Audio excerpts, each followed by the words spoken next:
so we can start sort of having these conversations. And I am going to turn off the waiting room as well. There we go.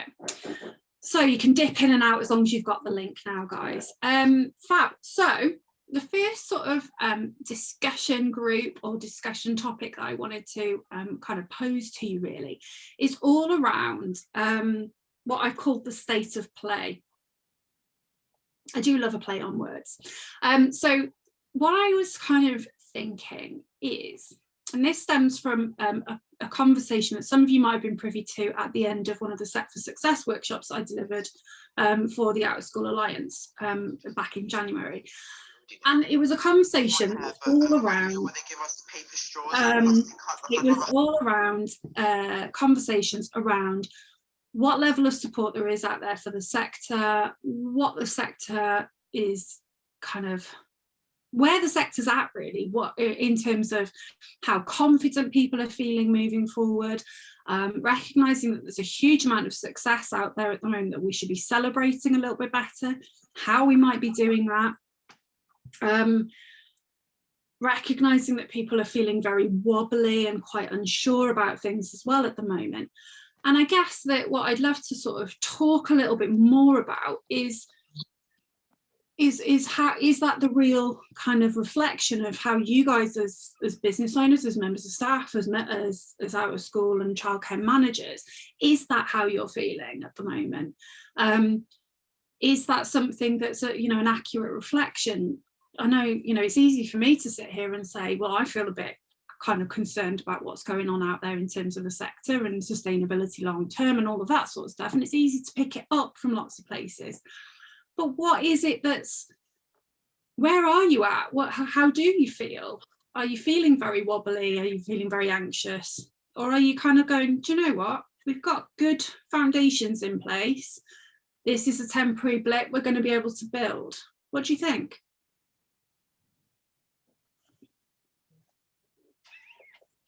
And this is where you get the eerie silence.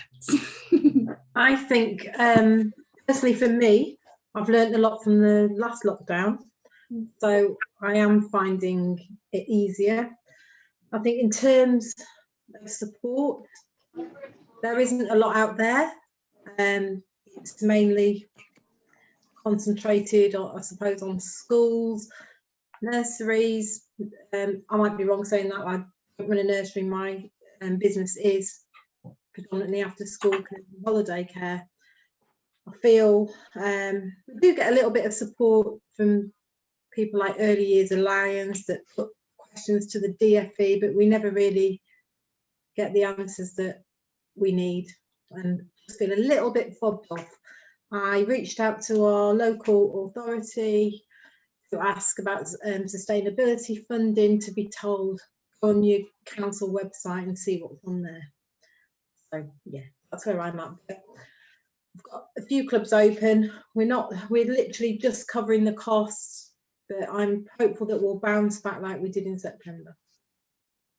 Oh, thanks, Cathy. Does anybody else sort of agree or disagree? Does anybody find that that's, feels about the same?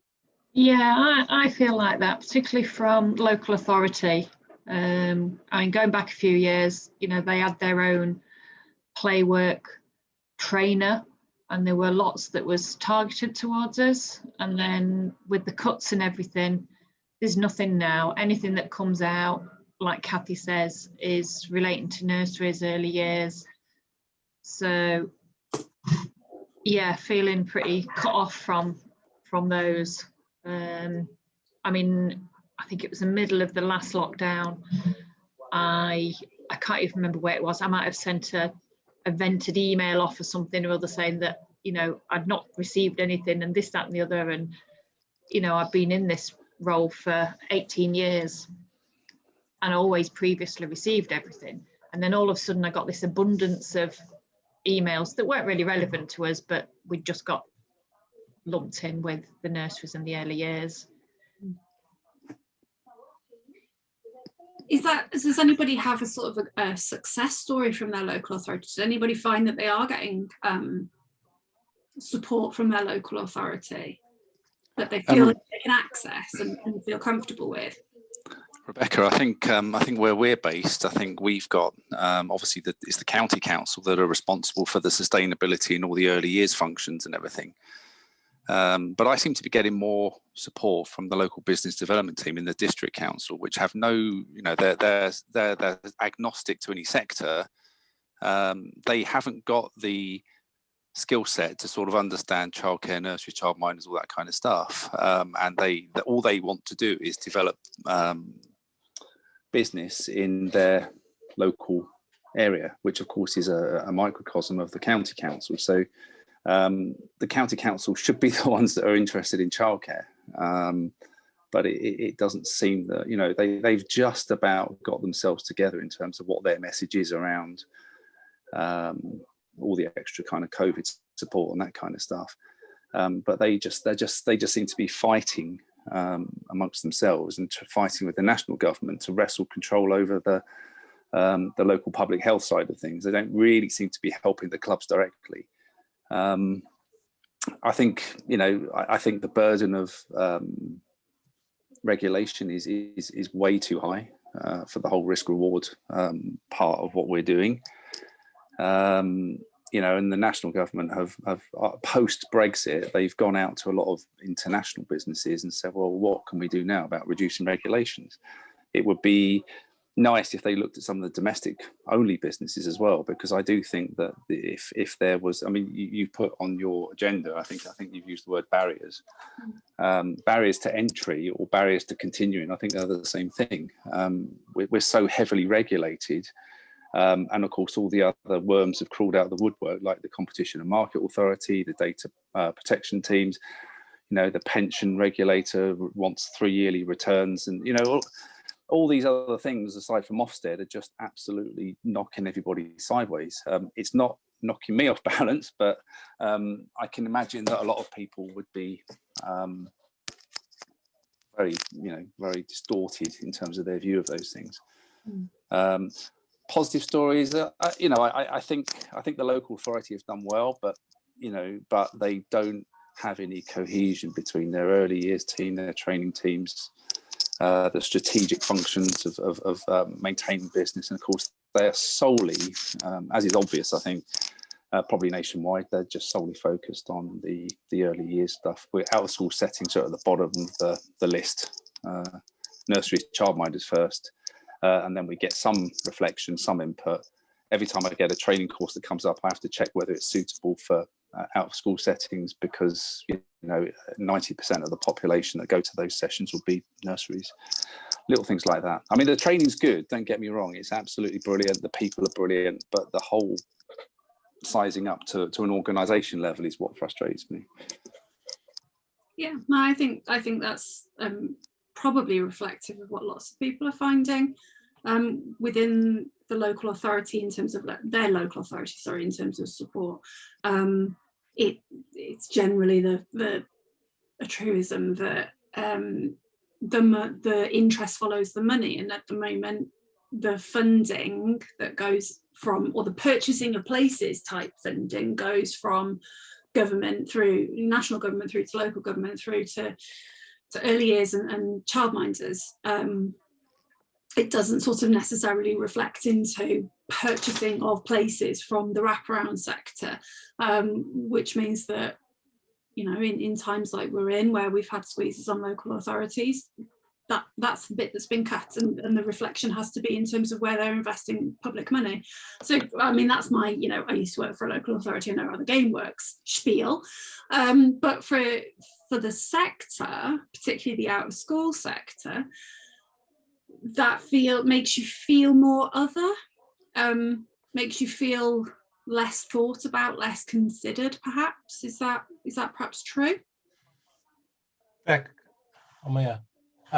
we've just had a school club network in Sandwell, and the general feeling is that we are the forgotten sector. I think we've had conversations around what the identity is of the sector, and where we fit.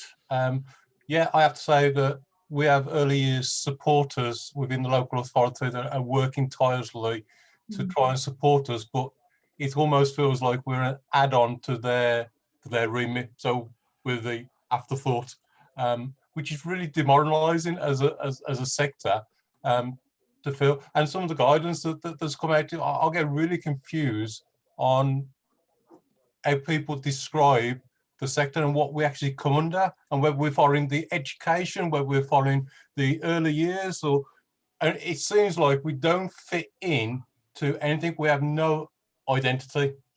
And I think that for me is really scary. And that, because we've got no identity, because people really don't understand what the sector is about, I think we get missed out. And I've had this conversation. If you go to Ofsted, we're relegated to footnotes very often in our guidance. And I think that for a sector as valuable as what we are, I don't think people understand, or I don't think we've got a set identity to what we are and what we call ourselves, which I think is part of the issue. I don't disagree, Andy. I really don't disagree. I think the issue of terminology and the issue of language is a big one. Is there anybody here who's perhaps got a different view, who's perhaps from the early years, who manages both, or runs both from an early years perspective as well? So is there anybody who perhaps sees it from perhaps the other side? I don't want to present or try to present just a one dominant view that all out of school clubs are forgotten, because the language forgotten sector has been used a lot, but it's been used across the whole childcare sector. Has anybody got any sort of other thoughts or different thoughts on that? So I think having got both settings, so obviously an early years and an after school club, I think for after school club, we're going to struggle until the bubbles are released or increased, one or the other. I mean, we are, we're okay, we're managing okay, but that's our biggest issue. I think for early years, I mean, we have been pretty well supported by the local authority, and there are grants and things, but obviously the biggest factor with that is the funding. So in terms of furloughing staff that only work in preschool, I haven't been able to do any of that because I can't, because we still get our funding. We've been really lucky in Cambridgeshire that we've still been allowed to have our funding this lockdown, and they've still double funded where it's been appropriate to do so. So children that attend 2 settings and can only attend 1, or things like that. So I think we've been quite lucky from an early years perspective, and that's kind of held the business together from my point of view. But yeah, I feel everyone's paying with the after school club side of it as well. Yeah, I think that is a really important issue to kind of think about, is that whilst it might seem that one side, if you like, of the sector have got a better deal or a different deal, I think that actually across the whole remit of childcare, early years, nurseries, nannies, the whole, and out of school clubs, the whole shebang, have had a pretty tough time of it in reality. What about this issue of identity then? Is having a confused identity an issue? Does anybody else sort of agree with Andy about this issue of identity? We call ourselves wraparound, we call ourselves out of school, we call ourselves play work, we call ourselves all sorts of things. Yeah, Rebecca, I think that's pretty much what I was saying about the training. I mean, every time a course is published in this CPD hub that we use with the local authority, I have to check every time whether it is suitable. It's just labelled early years. I mean, they could, they're out of school wraparound care. If there was a standard piece of jargon that would apply to the sector, then they could just tack that on. I think, the guidelines, the COVID guidelines that we're getting, if you read through both the out of school stuff and the earlier stuff, there's language in there that says you only need to follow one or the other. But it doesn't actually tell you which way you should go. It just, it's just leaving the door wide open. We don't have to follow the early years guidance for that. But if you went to the local authority, I suspect they probably encourage you to do that, because that's how you're measured. You know, as we all know, if you're registered with that part of the Ofsted register, then that's 90% of what they're going to come down and bash you over the head with. So the COVID guidelines are probably a fairly telling tale in terms of how the confusion manifests itself throughout the sector. The DfE can't make their minds up whether we should be early years or whether we should be out of school. Is there anybody here from the sort of the bad old days, maybe good old days? I don't know. Yeah, I am. UIFS, Judy. What do you think on this? I mean, I've been going about 16 years now, and I can remember the better times. I think another thing that causes a lot of confusion is if schools run their own clubs, they're under a totally different set of rules to us, and I think a lot more lenient. And I think that makes it a very unfair playing field. I've had several clubs of mine taken over by schools. They've just decided they want to terminate my clubs and open their own. And it's a lot easier for them because the rules are so different. Yeah, I was just thinking back to the time pre-EYFS and the compulsory childcare register and the voluntary childcare register and all of that sort of stuff, where we had separate sets of standards for different types of childcare providers. So we had daycare provision, daycare standards, and we had out of school standards as well. But do you remember those, Judy? Were you registered for those? Yeah. Well, I've been in childcare for about 30 years. I only had my own for 16, but I've been in it a lot longer. Do you remember the blue and the green books and things like? They were all a different colour, weren't they? Showing my age now, isn't it? But in reality, I think I do think that this issue of language and terminology and identity is all tied up, you know, in our worries and concerns and fears about recognition, and that could be recognition in terms of how guidance is written, how guidance is interpreted. And I do think there's an issue there. You know, I'm very careful about language that I use. And you'll hear me in terms of what I talk about the out of school sector, because it's all about what kids do when they're not in school or in education. But then we seem to have adopted this terminology of wraparound care. And that seems to have emerged over the last sort of,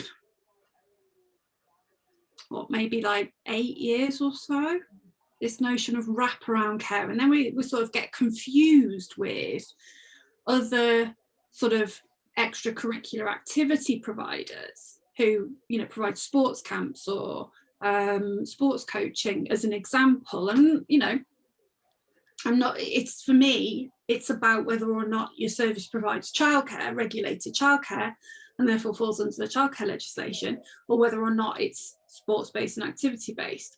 Is that a more clear definition, or is that even more confusing? I'm just on the government website looking at their guidance, and it says, what is an out-of-school club setting? Out-of-school club settings are organisations or individuals that provide tuition, training or instruction or activity to children, but are not providers caring for children that are registered with Ofsted and childminding agencies. So what are we? Your provision registered with Ofsted. So we're not an out-of-school club provision then? Well, that's the issue, isn't it? Is that, you know, the reason it became very concerning for me was there was a press release put out of one of the announcements that said that out-of-school club provisions were not allowed to open, which then went to all our parents, and we had to counteract that and say we are open because everybody knows us as an out-of-school club provision. Yeah. That but that's where language and terminology becomes really important, because we could have lost a lot of business through because we're using different things. Do you think that there's potential, do you think that there's confusion if there's confusion for the sector, do we think that there's confusion for our customers, for the parents of kids who would potentially be using it. Do we think the parents care, or is this an issue that is sort of internal to the sector? It's an issue that's came up because of COVID and the fact that there's been a lot of press releases that go to parents and what have you. But I think if you ask most parents, they would recognise after-school clubs as what we do, because that's what we've always marked ourselves on. I don't think it's from us there. I don't think we understand what we are. I think parents and community understand what we are. I ain't quite sure government and government organisations understand who we are. Anybody got any sort of other thoughts on that? Any comments on that?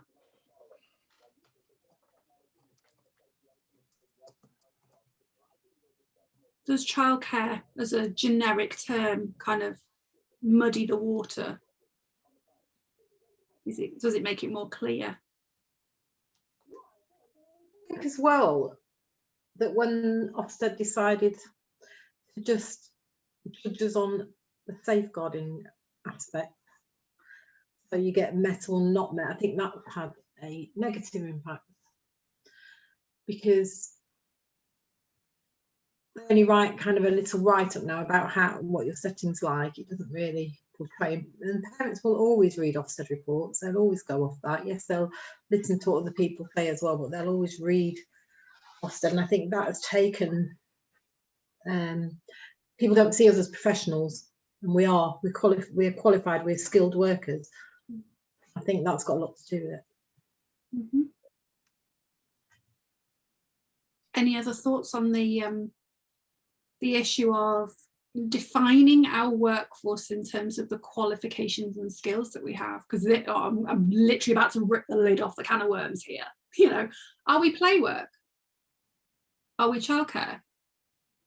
What's the kind of the definition of practice then? I'm just going to go.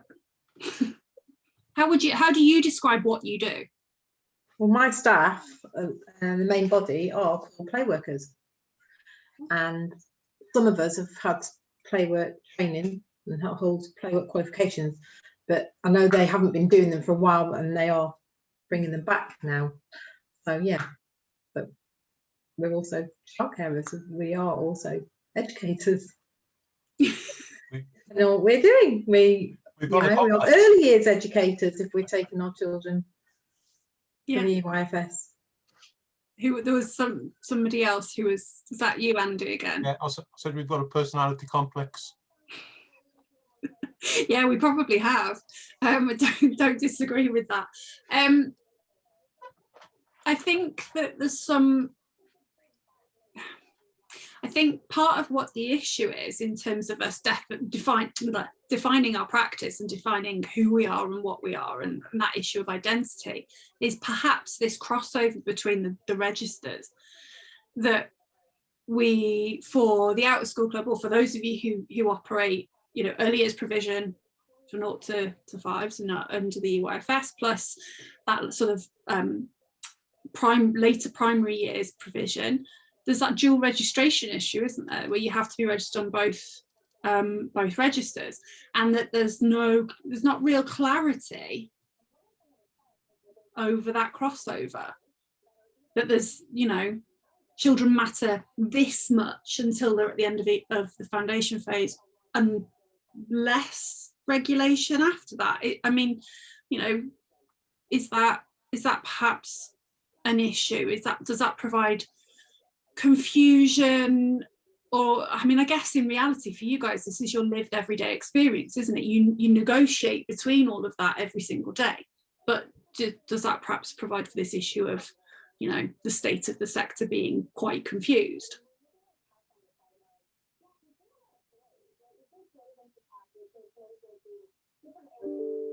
It's a hard one, that one, because like I say, for you guys, this is your everyday. You navigate that complexity every day. You kind of switch between your early years responsibilities and your later years responsibilities, and you do that kind of seamlessly because it's what you do.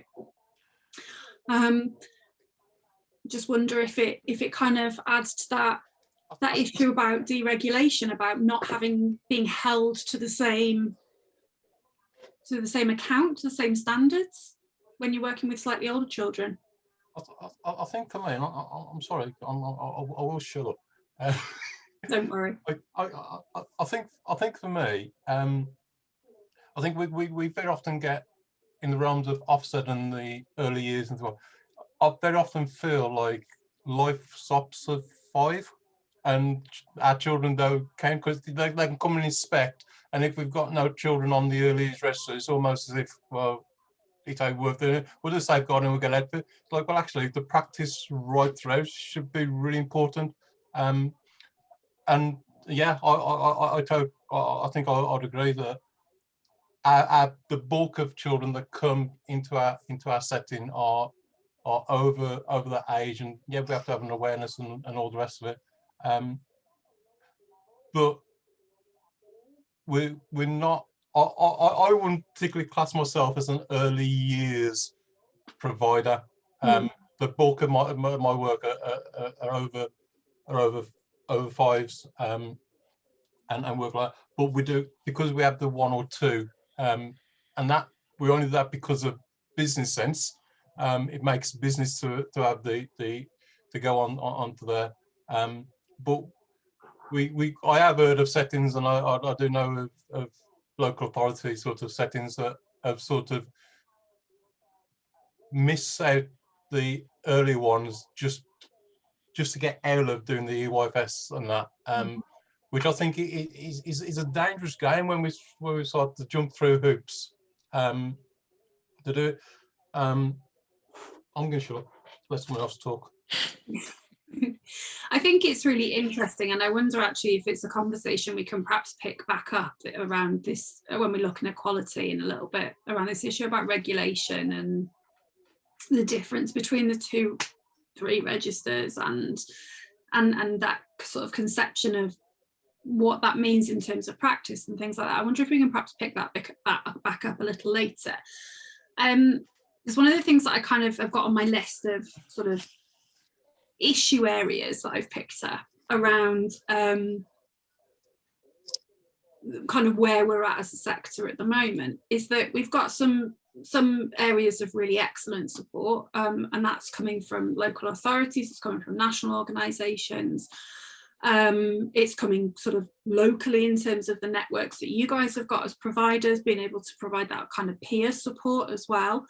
But I'm really interested to find out sort of, you know, where do you go for support? Where do you go in terms of to get support, to ask questions, to kind of bounce things off each other or other people? You know, where's your go-to place to kind of ask a question or seek some support? We're Essex County Council, and we do have the LA that have just started to come on board with us again, and they are doing sort of half-termly meetings where all providers are invited to attend, and we can put our topics forward if we like, or just listen to what, you know, obviously they want to bang on about. They're all right. They're not great, you know. They used to be really good. They used to offer us loads of support, but yeah, I think they're just doing it because somebody's told them to. They don't seem to be really that interested. Okay. And then you do ask them a question and they pass it on to someone else, and then you pass it on to someone else who can't help you anyway. But I have within my organisation, I have a senior team that I meet with regularly, and they also look after the clubs, go in and talk to the managers. I also do that myself, but that's predominantly their job. So we all support each other really. See regular managers meetings, things like that. So you've got some level of sort of support within your organisation that you can kind of you draw on, really. Yeah, because I'd go mad if I had to do it all myself. I did it for so long by myself, and you just find you don't ever stop working. So, no, that's true. Yeah. I'd be rich if I didn't have them, but you know. Yeah. Fab. What about the rest of you? Where do you go to support? What's been, you know, where's been your real standout, you know, kind of source of support really from around everywhere really, the whole childcare remit sector? I don't know.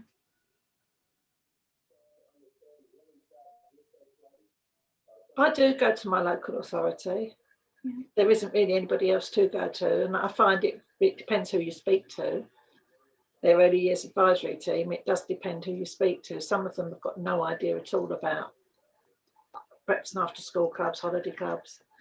But then some of them have got no idea at all about nurseries either, because their backgrounds are very varied. I mean, we've got ex-Ofsted inspector down to people. I know one of the ladies used to run a call centre, you know, and they come along and tell me, you know, to go to meetings on how to run a business. They've never run a business. How do they know? They've done a course, but it's very different when you're the one having the sleepless nights and the worries about whether or not you're going to get enough children in, if you've got to take key worker children. It's very, very different, isn't it?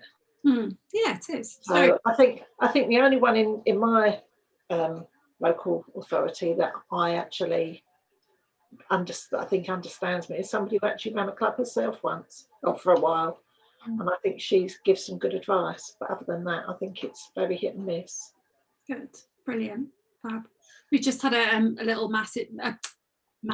Ooh, my words are going already. This is not good. We've had a message in the chat from Sarah, who says they're up in Lancashire County Council and they've been really good. And you're trying to put together smaller groups to help each other in the area. Yeah, and you look at run a nursery as well. So having that kind of combined definitely helps. Yeah, I think it does. I think those providers who've got that kind of that dual or multiple sort of businesses, if you like, or multiple settings, have found it a little bit easier because they're kind of building relationships already with the local authority advisors.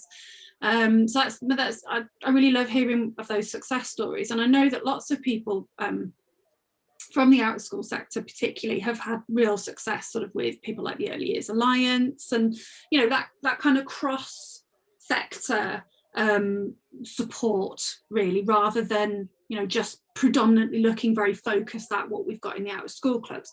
And I know it's a real shame that we kind of have to do that, and we have to translate a lot of the time what's happening elsewhere and pull it out for it, making it sort of bespoke to our sector. But one of the conversations that I know we've had a lot is around sort of representation and advocacy, and what that might look like, what that could look like, whether or not that's something that people really feel would actually make a difference or not. What do you think?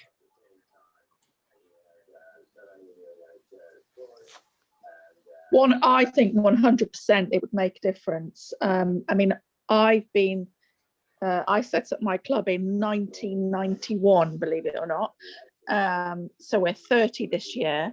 And I remember when the Children Act came in, and I was involved with our county council then, basically sort of developing the rules for out of school clubs then. I remember the really golden years when lottery funding came in, and we could bid for, if you had an existing club and you wanted to expand, you bid for places. There was an allocated lottery fund person within the county council who used to come round and visit. Those were the real golden years. And then sort of it's all gone drastically downhill since then. And I don't feel we have anyone representing our sector that will either enhance what we do within the media or within government, or even at a local level. Okay.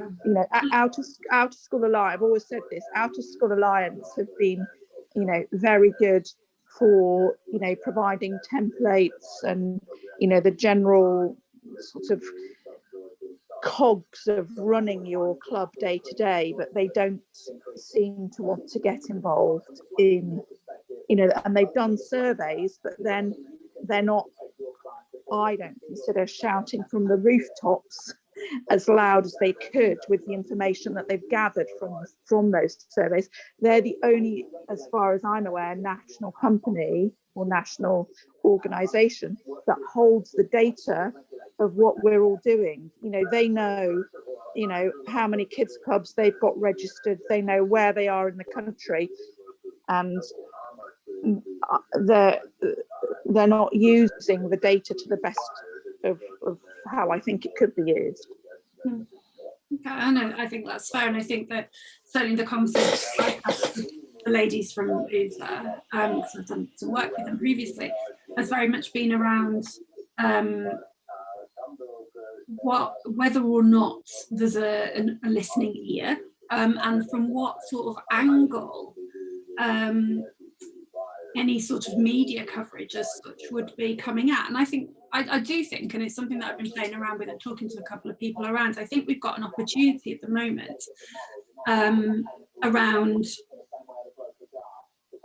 the sort of press releases that have been, and the press articles that have been coming out around recognising children's need for play, leisure and recreation, you know, Article 31 of the United Nations Convention on the Right of the Child.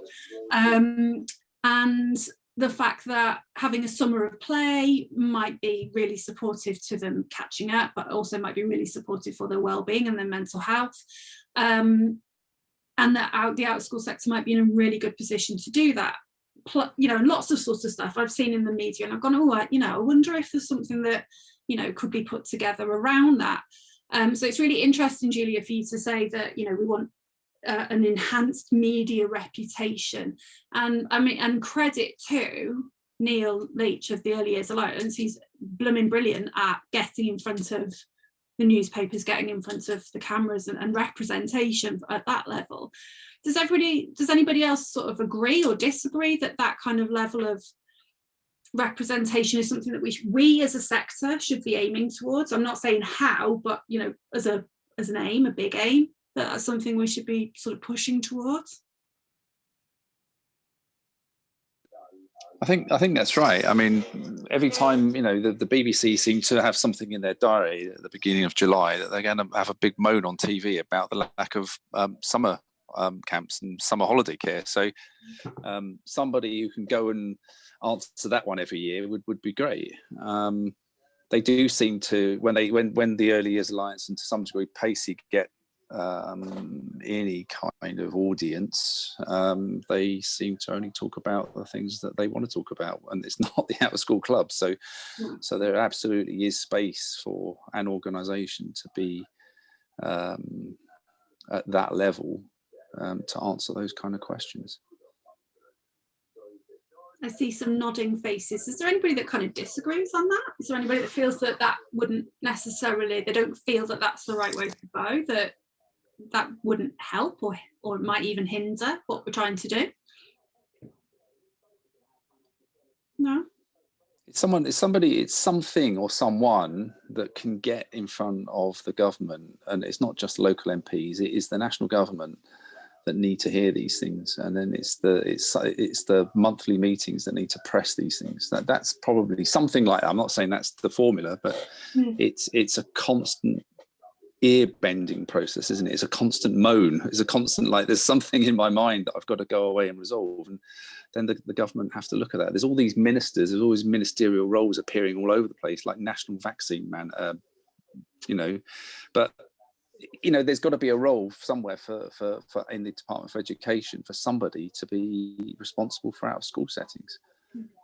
I think, I'm sorry, I think it's sort of, you see the examples of things like the nursery worlds and that that have happened right throughout this pandemic, where we've had lots of press releases and lots of attention of things, particularly around nurseries and early years. And to some degree about, even if it's just bringing up an awareness, whether they've changed policy or not is a different matter. But in bringing around the awareness of what is going, good things and bad things, they just bending politicians' ears, but actually celebrating what the sector does has got to be a positive thing, isn't it? Yeah, I think you're right. I think that it's really interesting because again, I'm doing my old way back when thing. You know, and way back when we had sector publications like Playwords, and I'm sure there were more than that, but that's the first one that's come into my brain. And there were local or regional networks as well. There were,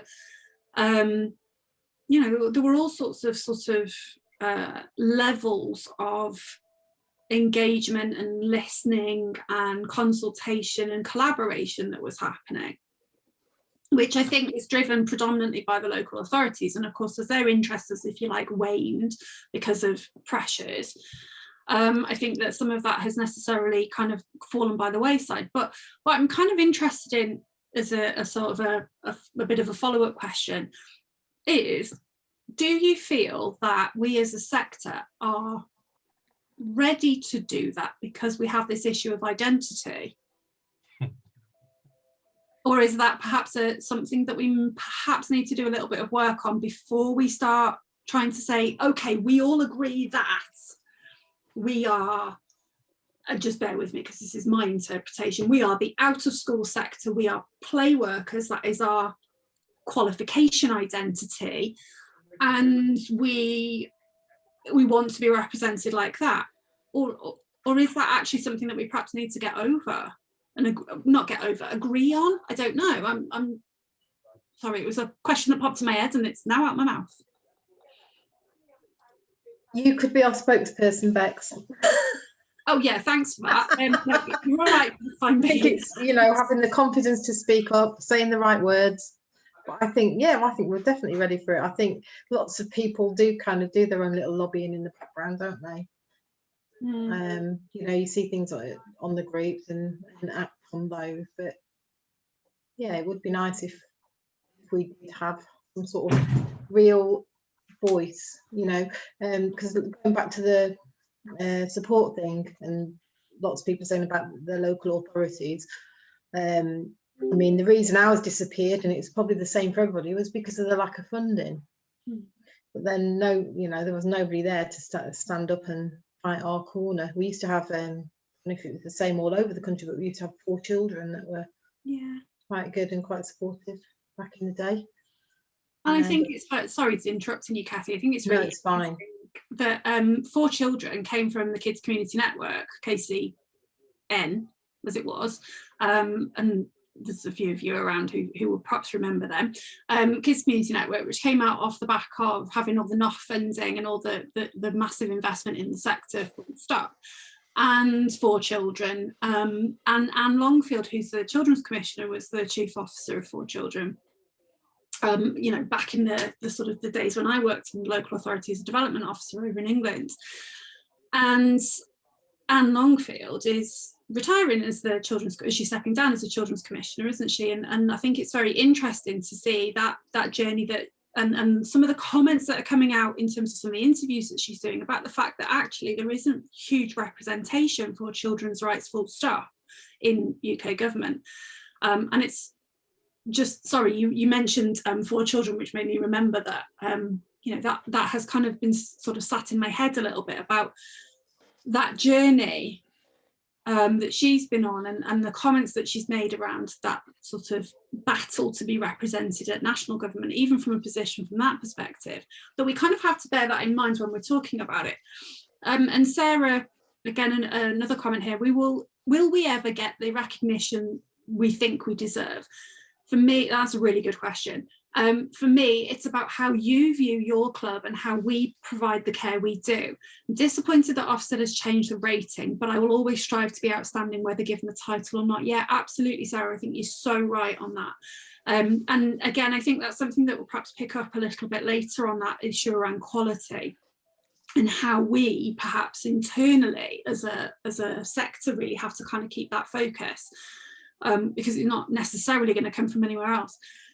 And I suppose my question really, to kind of just finish off this section before we move on to listening to Tori, is what would it look like if we got the recognition that we want?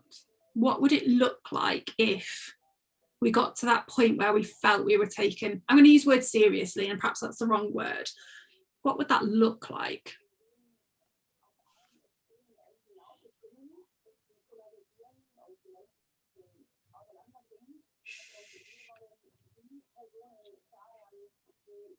What do you want from that level of is it funding? Is it press coverage?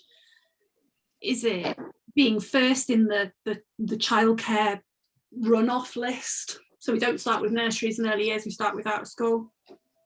I think for many of us, it would be to be taken seriously, so people to sit up and take notice that we are running a business and that schools cannot just come in and take it away from people, because I see that's been happening to a lot of people. You know, I don't think they recognise what we do.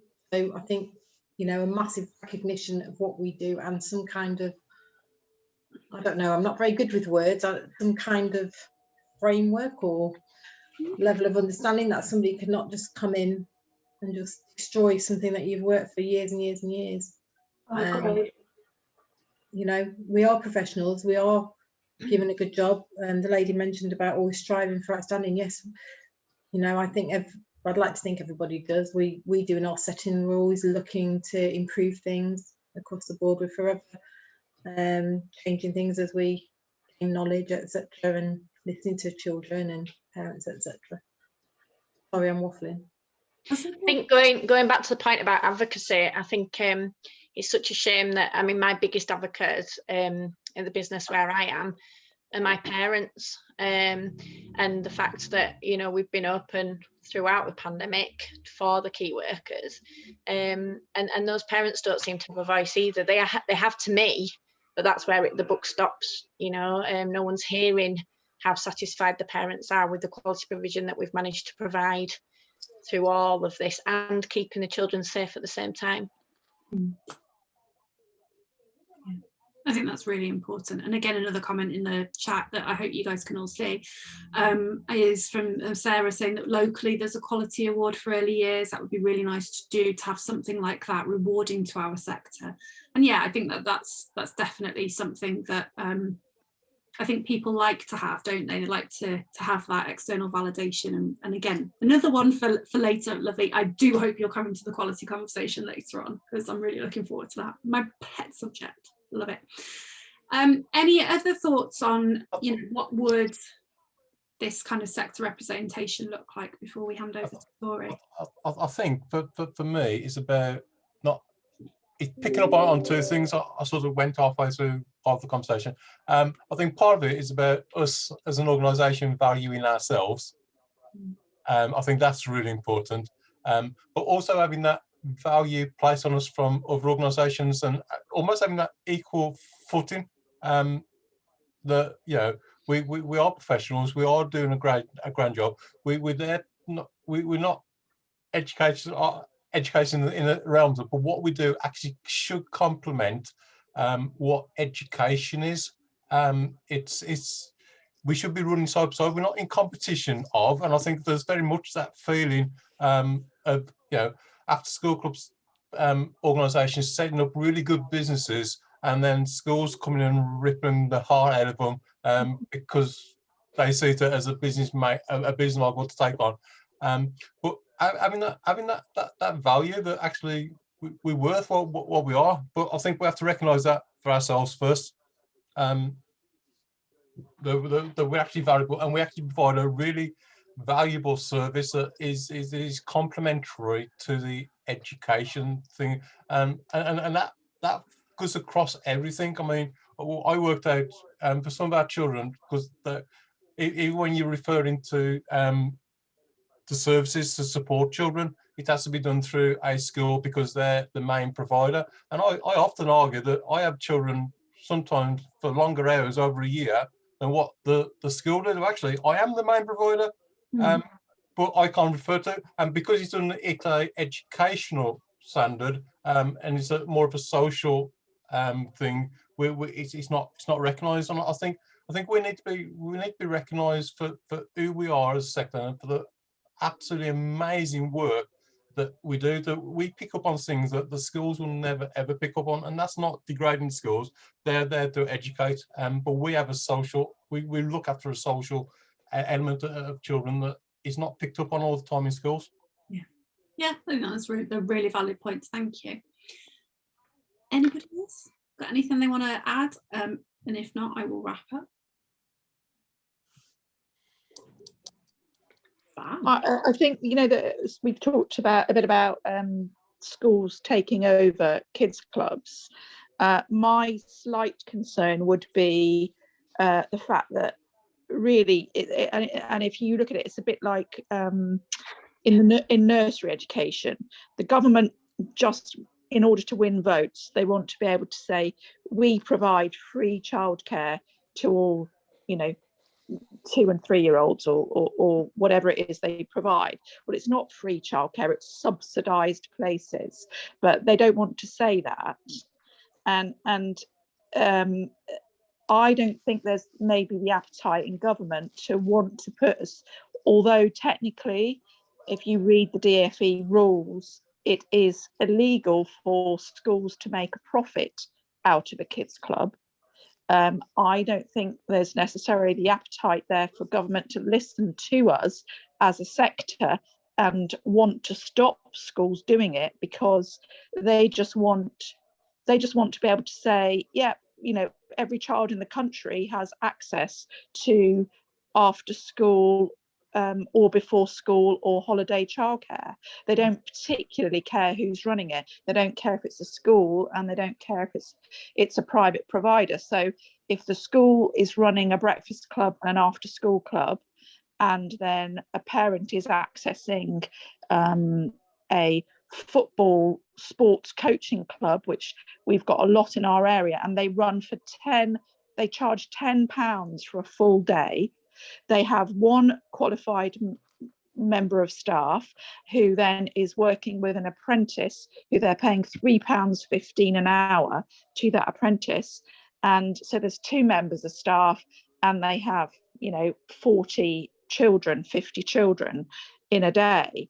But, you know, the government can say, oh yes, you know, there is childcare if parents need it in that particular area. So that I would like to see some sort of, I don't quite know how we would go about it, but, you know, making government aware that schools don't want to take on holiday childcare at all. They're not interested in that.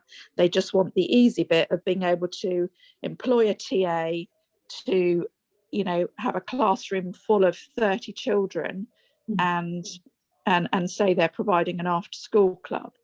And then they want to make money off the back of that, particularly more so if they're an academy and they've got a very aggressive board of governors who are on the finance department. I'm really lucky. I'm based in a school, and we're an academy, but our head totally values what we do. And she thinks that we provide really good quality childcare. There's another school within our academy group who the school runs the kids club. And she said, you know, I've seen it. And she said it is one TA in a classroom and they are literally babysitting the children. But I don't quite know how we, you know, how we lobby against schools doing it. I think that's really hard, and I think it does tie into this conversation or this whatever around identity and about representation. I think it's about having that front and centre, and Louise has put in the comments that she completely agrees with you, and it's about recognising that we are a professional sector that have professional boundaries and professional standards, and we have a professional identity as well that can be represented, that is different to sports camps and things like that, which I would personally consider, and I've always used the language of extracurricular sports and activity camps and clubs and things like that. But that's where the language and terminology becomes really important. So, right, guys, brilliantly. If anybody has anything that they want to add, do you want to just dump it in the chat and we'll perhaps pick it up again afterwards? Because I'm very conscious that the very beautiful Tori Edwards is here with us. And